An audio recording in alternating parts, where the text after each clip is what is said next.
Hey guys, last weekend I played in a ITS tournament. It's my first tournament for Infinity, and we are using the Corvus Valley rule set. It's going to be a 3 round event featuring these guys, 10 players. First round will be Antenna Field, second round Frontline, and then third round Highly Classified. I'm running my Yuching Imperial Service. You get 2 lists for each for the event. You can choose either list for each mission, so long as they're both, obviously the same sectorial or faction. So I'm just going to get straight into it, hopefully get through this fairly quickly. First of all, the tables contributed to the tournament. This is my one here. I had a few people criticize this table for the fire lanes just being too open and wide, and I can agree with that actually. I think that this setup is just a little bit too sparse, not really dense enough. To be fair though, it looks worse than it actually is. The objective room in the mid center left bottom is infinitely high, so that's completely blocking things off.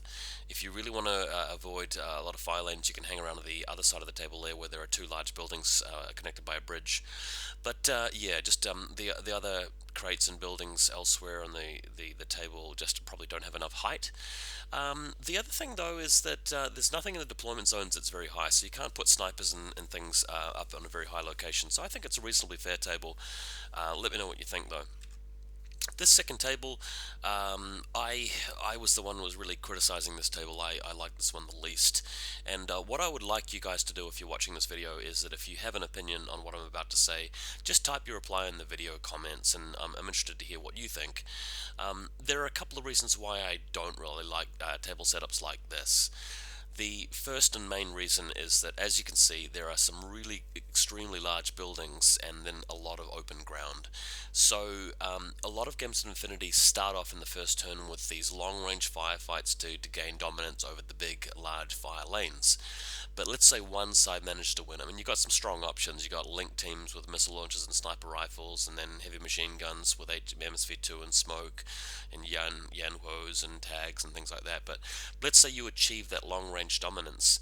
If you are in one of the balconies of the building, on top of the building, and the other guy has lost his long range ability to deal with those threats you put out there, it's actually not possible to walk from one side of the table to the other without getting shot by those things, and also very hard from a lot of corners of the table to get into the right range band for your gun.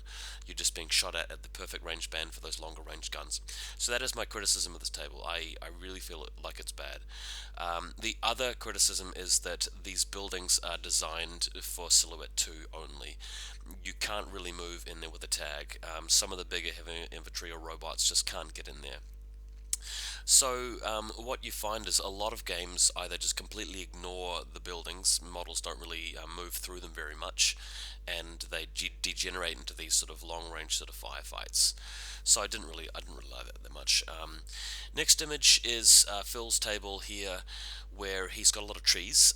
Sensibly, I think the players just treated the actual tree bases themselves as obstructions. They're not really trees, they're not low-vis zones, but the larger tree bases, the bigger forests in the middle, they counted as saturation zones, which I thought was fair, but a really good-looking table. I quite like this one. And then next up, here's Garth's table with a lot of crates and micro art stuff. A pretty sensible, practical table. I can't really argue too much with this one. I feel like it could use maybe a little bit more scattered terrain in the middle, and I don't know. I guess the buildings are spread around the table edges more so than the center, but it's still a very playable table. And lastly, another table that Phil has provided, although the mat belongs to me. One thing about this table is that the building at the top left is 2 stories higher than everything else, so you've got one sniper perch covering the whole table there. So I didn't really quite like that. You've got this building to the top right, which obscures a lot, and you can walk through it, but generally it's a very, very open table. So yeah, we could have done better on the table front. Next image, my first game against Phil. He's playing as Vanilla LF. We've faced off before when I was playing Combined Army, but I lost that game due to Combined Army not having a very good list ready for that game. But I've taken second turn here because it's antenna field, so it's going to be very easy to just remove his specialists from the objectives at the end of every game round. Next image, he's got a hacker coming over next to the that my Sujian here, it's a infiltrating hacker. He passed his rolled for it, so that's where he's ended up. Next image, he's got troops on the ceiling of the building. He's got a TR bot, Zayenri bot, and a mysterious Teokama marker. Next image after that, you can see his HVT of the side here. I've deployed all my stuff in total cover, not even going to worry about trying to contest the long fire lanes in the reactive turn. So he's able to move out with a Teokama marker on the balcony on the right here, and a Myrmidon officer at the bottom left. And next image, okay, so you can see his Sophatect actually moving over next to a crate here. She will be able to end the turn on the objective, giving me the chance to shoot her. But that's where she's ended up. Also, I think Phil completing his classified here by blowing up that crate with a D-charge. It's a sabotage mission. Next image, okay, so you can see the top of the building. He's got a prone Teokama marker. He's got the TR bot moving to the edge of the building. He actually moved it around over the ledge and actually used climbing plus to sort of dangle himself over the edge there. So that's where his real position is. And if you look very carefully at the photo, the extreme far right of the photo, there's actually there's still that Teokama on the balcony as well. So, going to another image here, it's my first turn, and the Sujian moving out and being hacked by this Teokamo marker, and the hack actually turns out to be a success and immobilizes the Sujian.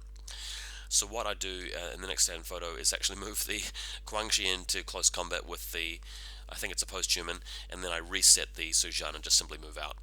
Now, at the top of the photo, top left, that's where the rebot actually is. The Zane rebot has actually used climbing plus to hang on the side of the ledge of the building. So the Sujian shoots that first, successfully destroying it, then moves around and kills the Sophatect very easily. And if you go to the next image, we now just move him all the way across. He's fighting against the Asura. This is a 10 order activation, basically, and shooting not only the post-human but the Asura as well. So really just clinching the game right there, because I can just move a robot straight into the objective, and I'm already 2 points up, and he's pretty much in loss of lieutenant. Next image, we've got a Guangxi moving out to shoot chain rifle shots at the Myrmidon. Next image after that, we've got, I think this is his follow-up turn where he's in loss of lieutenant. My Guangxi has actually died. It was dogged, so he's actually having a bit of a shootout against another Guangxi here, and basically doing a trade. Not a particularly favourable trade for him though. Next image, okay, we've got a Dacius, I think it is, or whatever these guys are called, Naga, can't quite remember, who is effectively just getting into action here and trying to get some kills, but there's not a lot he can do. So next image, okay, so this is the point where I've got, because he was in lost lieutenant, so it's basically my turn too. I've used the Celestial Guard link team over yonder building at the middle left to put down a smoke template, allowing the Rui Shui to move around and actually kill his TO sniper. So next image, that's where the Rui Shui's moved to. You can see it's got a pretty good rain of fire over to that sniper, able to get rid of him. Next image again, a bit of an overview of the battlefield. He's got very little left. We're opening the top story of the building just so we can see inside, but he's moving around with troops going to the top story above the ceiling, but the models haven't been placed yet in this photo. And next image, final photo of the game, my turn 3, just take the ninja out of hidden deployment as planned and move on to the central objective, easy as that. That's why this mission is just so powerful for taking second turn. We did point out that there was an exclusion zone through the middle, so I couldn't have really deployed next to the objective, so we pushed the ninja back and I just moved forward and took it anyway, so a little bit of a misplay, but it's still the same effect, so basically a 9-1 win for Yu Ching first round. Second round, playing on this table here, playing against my my good friend Nicola, who I've been playing against him right through the War Machine days, even the Warhammer days back then. I didn't encounter him in 40k, but he was doing really well in 40k. But just a really good wargamer all round, and I've trained him up with War Machine, and he's played a few games with his Ariadne so far. So this is my setup. We're playing frontline. I'm taking first turn for this one. Next photo you can see a reserve deployment, Sujian going as cat form down the flank, and we've got the Kenrin forward observer on the building.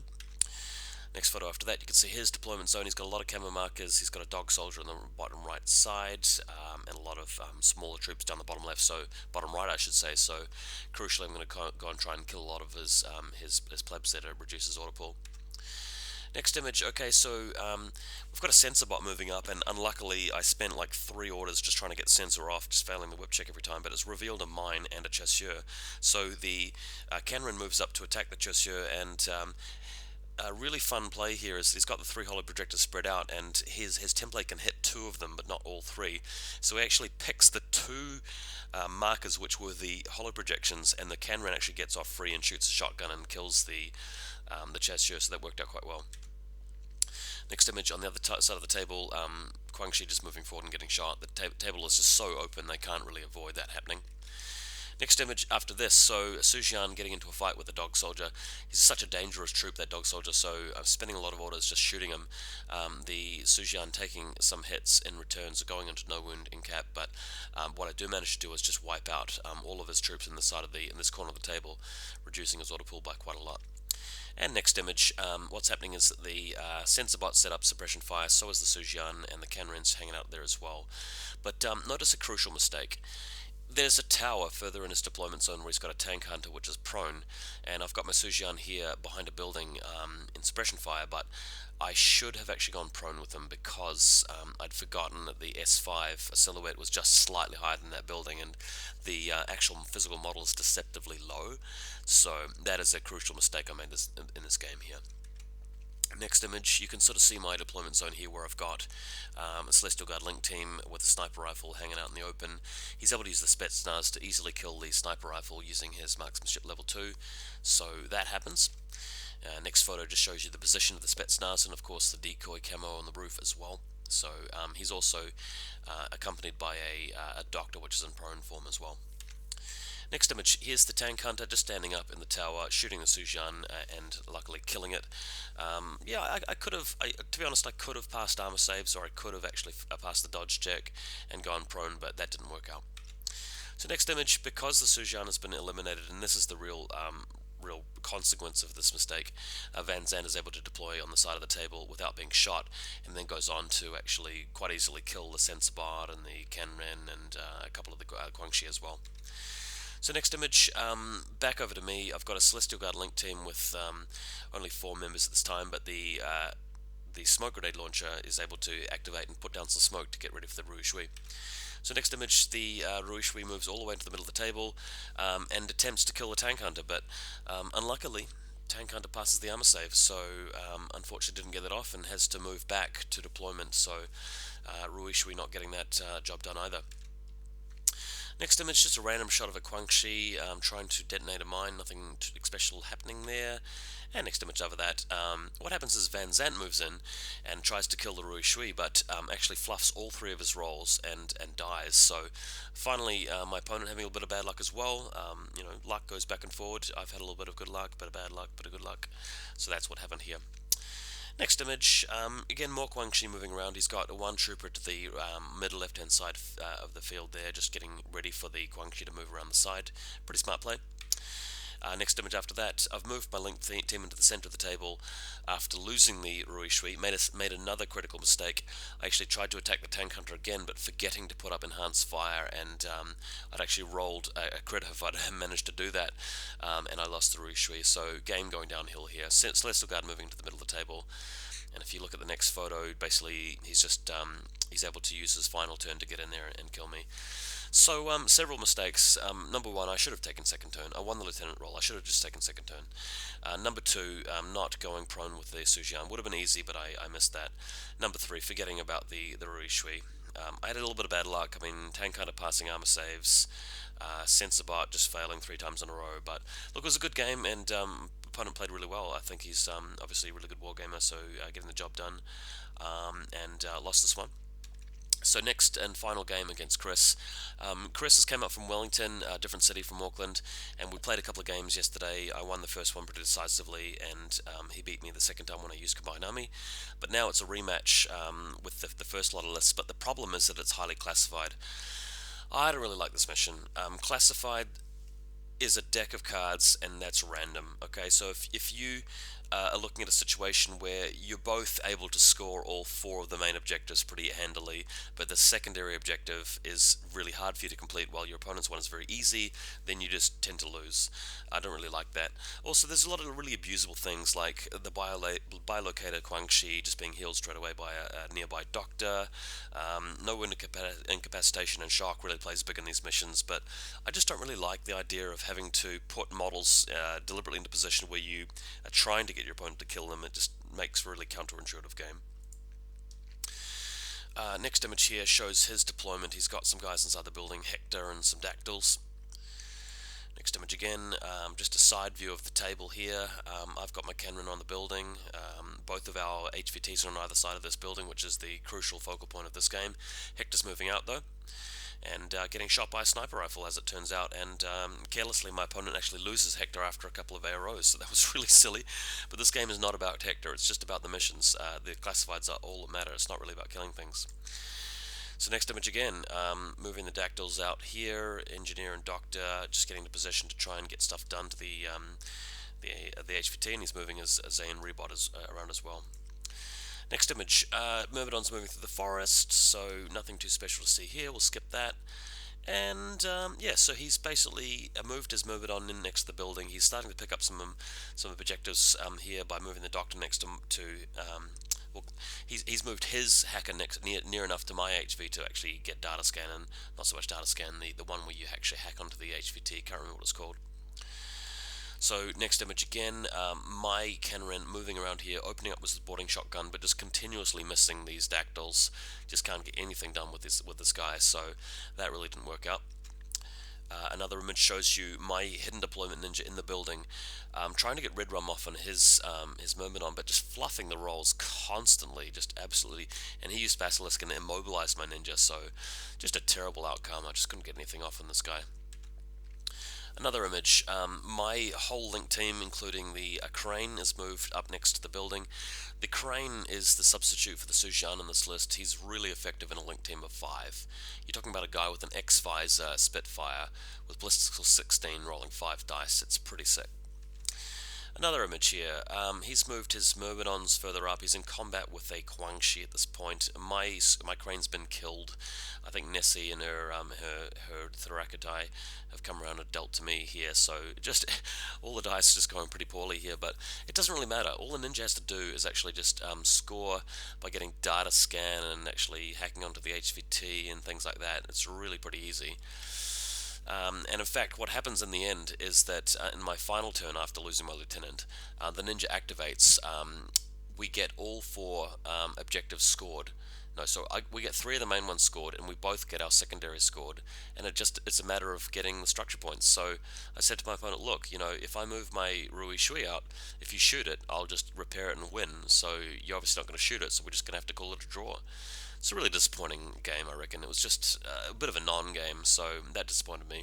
I think the tournament would have been better without this mission, and a lot of people sort of said that to me, although they weren't that keen to say it directly to the organizer. But speaking of the organizer, Jason actually did a pretty good job doing this tournament. The rounds were actually kept to a good time. We got the tables set up, everybody showed up, everybody paid for it. There were prizes, everybody had a good time, so kudos. I actually think it was a great tournament, and I'm really looking forward to the next one. So yeah, had a good time. I made some mistakes, I could have done a lot better, but I had fun, and that's the most important thing. And stay tuned for some more bad reps pretty soon.